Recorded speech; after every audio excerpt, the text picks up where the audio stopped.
once I learned the triggers of my depression and I was feeling much better, that's when the memories of my past began to surface. And even though I remember exactly the first memory that popped up, and I knew that it was true, and yet I felt like the rug had been pulled from underneath my feet. And I didn't know if I had strength or the will to face what was waiting, because that was like I had one or two memories. I didn't understand yet the vastness of everything that I had gone through. And one day I was driving in my car and I thought, okay, that's it. I'm done. I don't want to do this anymore. And until then, I had always been like with one foot in and one foot out. Like I was here, but I kept that option that maybe one day I don't want to be here anymore. And I remember sitting in my car and I was thinking of crashing in the tree in front of me. And then I thought of my girls that were waiting for me at home and they couldn't do it. And then I said, okay, if I'm going to live, I felt like I had to make a choice. I couldn't do this one foot in, one foot out anymore. I just had to make a choice. It was like a turning point in my life. And I chose to live. And then I said, okay, if I choose to live, then I have to live fully and wholeheartedly. Like there's no more back and forth. If I make a decision, then I have to stick with it. And then once I decided that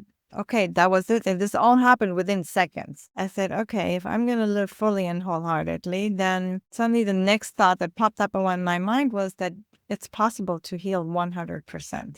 And it really came in those words. It's possible to heal 100%. I never looked back. From that, my whole life turned around